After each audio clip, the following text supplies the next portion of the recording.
Bonjour, c'est Amélie du blog Famille Épanouie.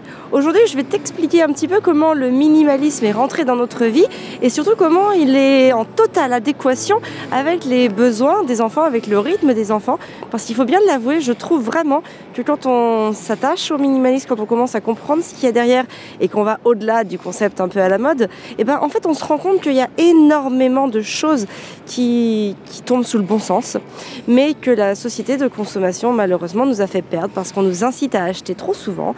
Et donc voilà, en fait, nous, quand on a commencé à s'intéresser à ça, parce qu'on en parlait beaucoup, en fait, on s'est simplement rendu compte avec Fabien qu'il y avait énormément de choses qu'on faisait déjà sans le savoir, sans se dire c'est du minimalisme. En fait, c'est juste que ça correspondait à nos valeurs, à ce que l'on voulait transmettre aussi à nos enfants et aussi comment on voulait le transmettre, c'est-à-dire de la manière dont on voulait accompagner nos enfants, c'est-à-dire sans certaines choses. D'ailleurs, dans cette vidéo, je vais te parler notamment de 4 points qui sont minimalistes et qui permettent en fait d'accompagner l'enfant tout en respectant le rythme de développement et les besoins de l'enfant. Parce que c'est ça l'importance. C'est pas de dire on est minimaliste pour être minimaliste. Il faut quand même, en tout cas pour nous, c'est important, que ça reste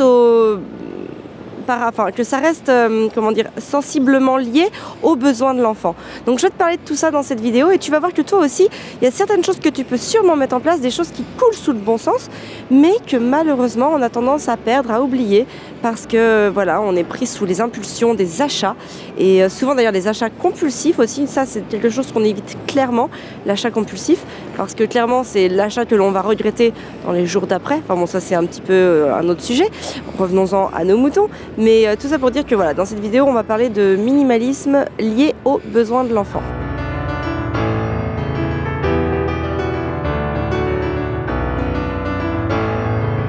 Alors, la première chose que l'on n'a pas et qui est pour nous un caractère du minimalisme, ça va être la poussette. Nous, on n'a pas de poussette parce qu'on ne veut pas s'encombrer, parce qu'on n'a pas voulu en avoir. C'est un choix délibéré de notre part. Quand on part comme ça avec les enfants, en fait, on a les porte-bébés. Donc évidemment, Arthur n'en a plus. Gaspard est amené à être porté un petit peu, mais vraiment à l'occasion. Et puis évidemment, Constance, elle est tout le temps portée, elle, puisqu'elle ne marche pas. Et en fait, quand on n'a pas de poussette, on offre à l'enfant la possibilité de marcher. Et beaucoup de gens sont très étonnés de voir nos enfants marcher comme ça toute la journée. Il faut savoir qu'on part à peu près 8 heures par jour, donc 8 heures en dehors de la location. Et en fait, on marche tout le temps. Alors évidemment, on a des moments de pause, on a les transports. D'ailleurs, les transports en commun, c'est génial parce que pour les enfants, c'est des vraies attractions à elles seules. Il faut savoir qu'ils prennent le train, prendre le métro, prendre, qu'est-ce qu'on prend d'autre, le bus, le tramway. C'est génial, ils adorent. Et c'est vrai que ce sont des moments qui offrent aussi des pauses. Donc ça permet de se reposer. Et en fait, ça suffit. Il faut bien savoir que l'enfant, il a un potentiel énorme pour marcher. D'ailleurs, si tu observes les enfants dans les parcs ou dans les aires de jeu ou même chez toi, dans ton jardin ou même chez toi à l'intérieur de ta maison, tu remarqueras qu'en général, ils sautent, ils courent, ils marchent tout le temps, ils sont débordants d'énergie. Et le truc, c'est que quand on les installe dans une poussette, on canalise cette énergie et on la brime. Et bien souvent, la poussette sert en fait à ce que l'adulte conserve le même rythme. Et c'est clair que nous, on n'a pas de poussette, on marche au rythme de nos enfants. On marche par rapport à eux, parce qu'évidemment, si on voulait conserver le même rythme sans avoir de poussette, alors on les mettrait en situation de difficulté parce qu'ils ne pourraient pas suivre le rythme, ou en tout cas pas sur toute la journée, bien évidemment. Donc c'est ça qui est important, c'est prendre le temps de se mettre au rythme de ses enfants, mais pour leur laisser la si belle opportunité de se déplacer par eux-mêmes, de découvrir le monde sur leurs jambes, de pouvoir s'avancer quand ils veulent s'avancer, de pouvoir aller regarder de plus près quand ils veulent regarder de plus près. Tout ça, c'est un réel cadeau qu'on leur fait et c'est très minimaliste pour le coup. Mais en fait, c'est quelque chose qui tombe sous le sens. La poussette, elle a été inventée il n'y a pas si longtemps que ça. Alors évidemment, oui... Si tu pars faire une transhumance ou autre, tu auras peut-être besoin d'un moyen de portage un peu plus adapté pour ton enfant. Mais je veux dire, si on prend un exemple basique dans le cadre d'une visite de ville ou de vacances ou d'autres, il n'y a pas besoin de poussette. Enfin, en tout cas, pas pour l'enfant marcheur. parce que si tu te mets au rythme de l'enfant marcheur, bah, tu lui offres la plus belle des opportunités de découvrir le monde à sa hauteur. Et voilà, et pour le coup, la poussette ne sert pas à grand chose, à part que l'adulte va pouvoir conserver son rythme. Mais à part ça, il n'y a pas grand-chose. L'enfant est largement capable. Tu vois, je vais te raconter, hier, on était au Legoland Center, donc c'est à Berlin, évidemment. C'est au niveau du Sony Center, sur la Potsdamer Platz. Et en fait, Gaspard commence à être fatigué. Bon, voilà ce qui peut arriver. Donc du coup, Fabien se met à le porter. Et puis, en fait, on arrive au Legoland Center. Et là, il n'a pas arrêté de courir partout, de marcher, de sauter, de faire du toboggan, de monter dans les structures. Enfin bref, en fait, il a retrouvé de l'énergie parce que voilà, il avait quelque chose qui était pleinement son intérêt. Et donc, il a été reboosté alors qu'il était pourtant très fatigué. Hein. Donc, c'est bien pour ça que les enfants sont pleins de ressources. Et je pense qu'il est important de leur laisser exploiter ces ressources.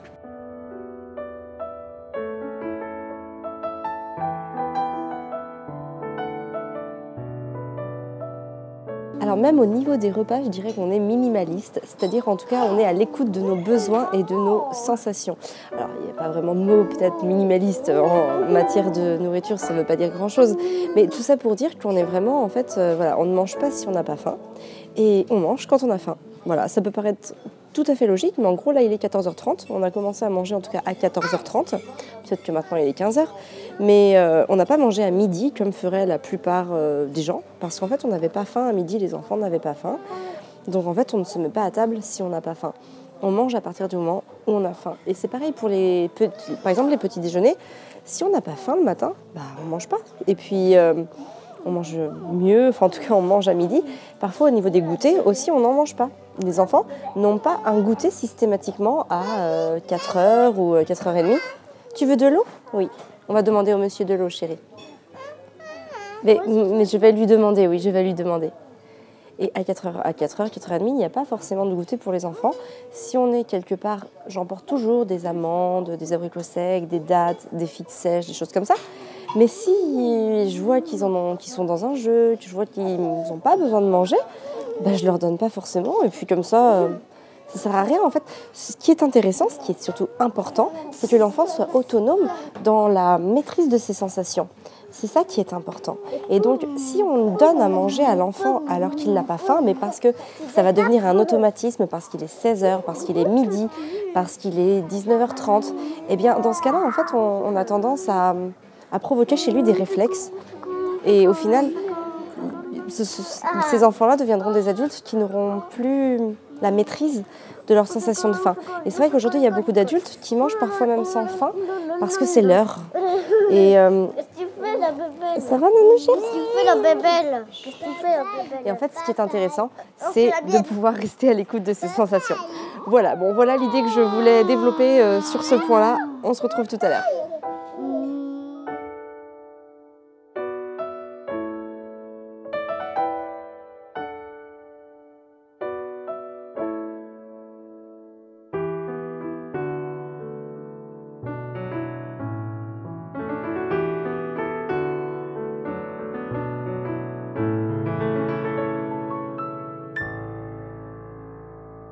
Alors une petite aparté au niveau des jouets et des jeux, parce qu'on n'en a pas énormément à la maison.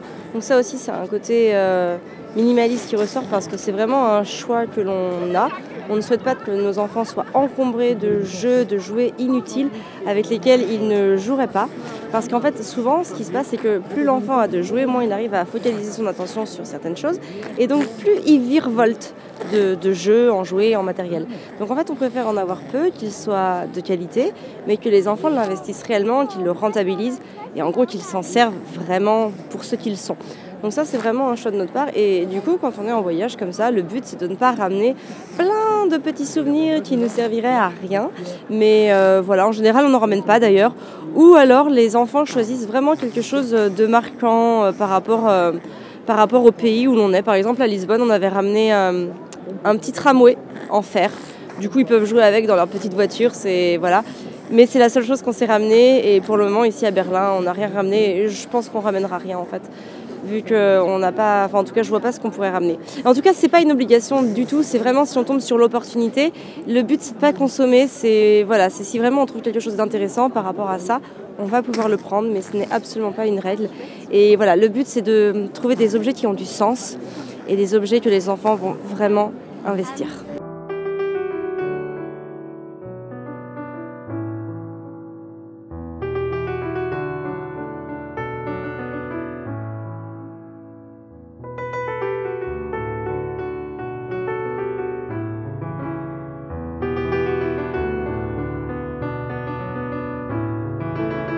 Et enfin, la dernière chose sur laquelle on n'accorde pas du tout d'importance et sur laquelle on peut dire on est minimaliste, c'est sur l'équipement du bébé pour dormir. C'est-à-dire que nous n'avons pas acheté de lit à barreaux, nous n'avons pas acheté de lit spécialement conçu pour un bébé ou pour un enfant d'ailleurs.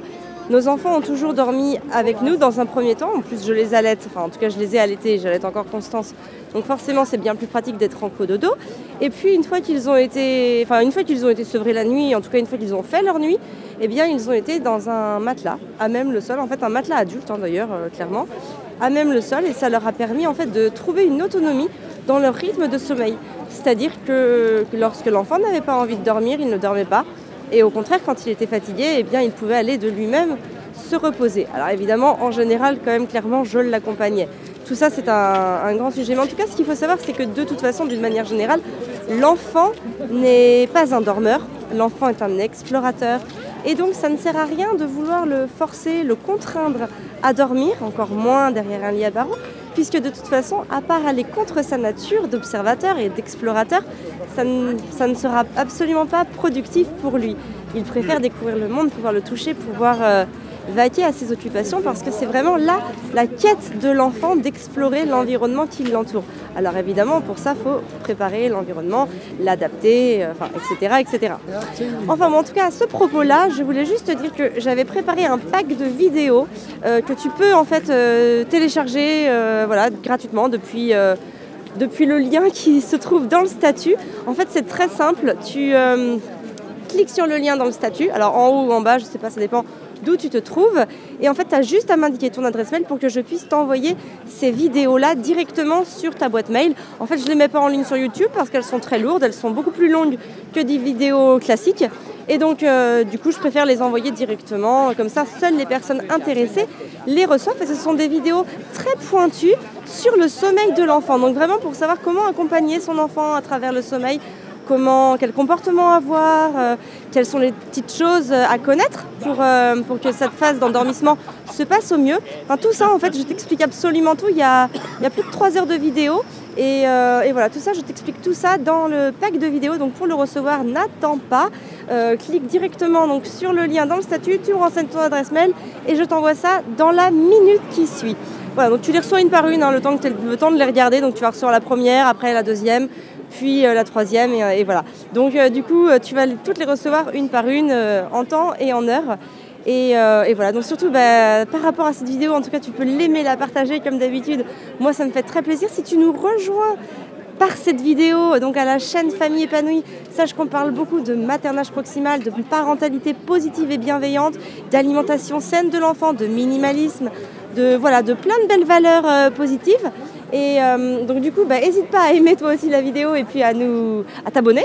Comme ça, tu recevras toutes les autres notifications de mes vidéos. Et sur ce, je te souhaite une très belle journée. Prends soin de toi et de tes enfants.